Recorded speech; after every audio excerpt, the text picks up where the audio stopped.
Hey everybody, my name is Angela. And I'm Natalie. And we are Blondetourage. Here for another series review, and it's Sunday night, so what are we reviewing tonight? The Last of Us. And today is episode 6. Titled 𝐼𝐴.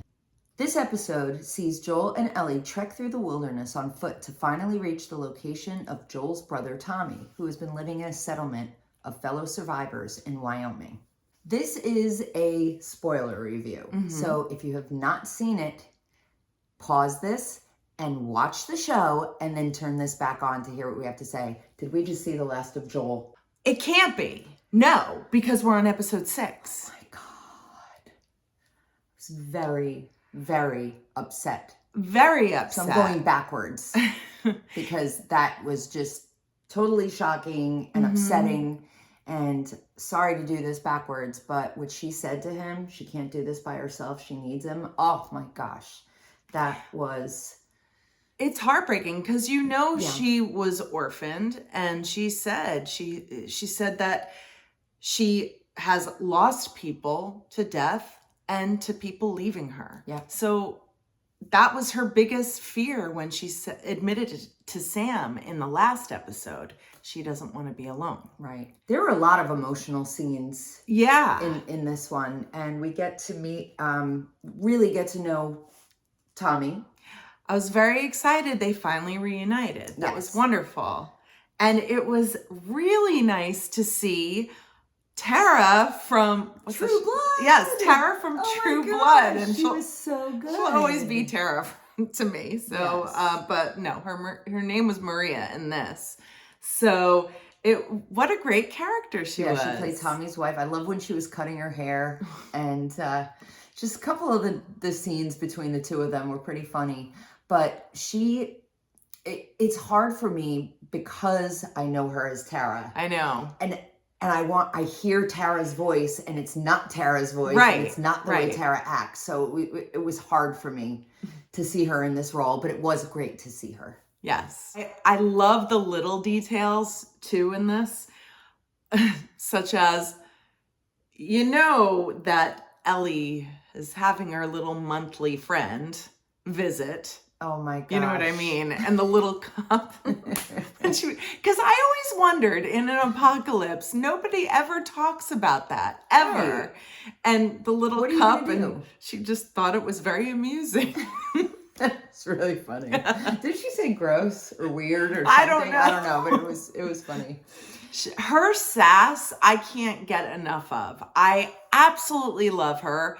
I thought when she said, "Say congratulations." That was really funny.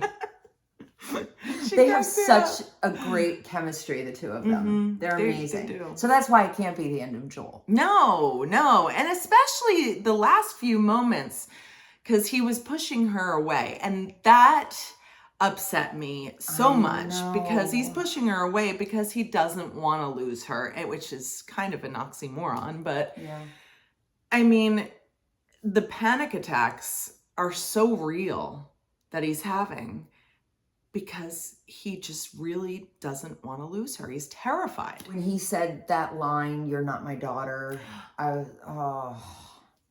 That kicked me in the gut. It was so sad. Her acting is so incredible, and I can just read every single facial expression and know what she's thinking and feeling. The moment that broke me was when Joel was talking to Tommy alone. Well, he thought he was alone. Right. And just him breaking down to him. And it was so raw and upsetting. Joel's panic attacks were very, very upsetting to me. Even him seeing Sarah, or thinking he's seeing Sarah, and his flashbacks of when he was fighting with Ellie, and he starts having flashbacks of Sarah and him putting ornaments on the Christmas tree. It was really, really sad. Did you think that Tommy was going to agree to take her? I actually, not at first because she was pregnant, but when he said he was going to, I thought, yeah, maybe he would. if you had asked me to do something like that for you, I would. Yeah. I don't know. It's a sibling bond. Right. And I feel like they're very, very close, even though they haven't been close for a little while. I feel like they were close growing up. Mm-hmm. It was always Joel trying to save Tommy. Yeah. This episode was different as it wasn't as fast paced. It was a little slow moving. And that was fine because after last week was so crazy. I feel like they had to reel it back in. Yeah. But we're still getting to know the characters and still seeing the connections. And I'm really, really enjoying it. And I definitely feel like a fool for saying that this was another zombie movie. I don't think there was one zombie in this episode. There wasn't. Not one. I thought there was going to be, but it ended up being monkeys. When they went into the hospital. Yeah. But yeah. So the coming attractions for next week, though, I think this is Ellie's history. I would love to know how she ended up where she ended up. Yes. So I know in our last video, we didn't know what that monster, the mega zombie. Yeah, whatever we called him a mega zombie.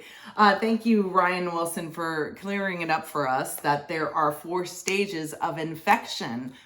Who knew? What's he called? What? Bloater. Oh, he was called a bloater. That's right. So the 4 stages, though, for all the non-gamers out there, the 4 stages of infection in order are runners, stalkers, clickers, and bloaters. We need to find out what that song was that they played at the very, very end because it was so beautiful. Yes, I think it's a song we all know. You think it was just like somebody did, it was just their own take on it? It was a different arrangement. I loved it. We are Blondetourage. Thank you so much for watching our review, and we will see you next Sunday for episode 7. Let you know what we think about that. And thank you so much for leaving your comments. We really appreciate it. We sure do. Thank you. We'll see you soon. Remember, like and subscribe. Bye. Bye-bye.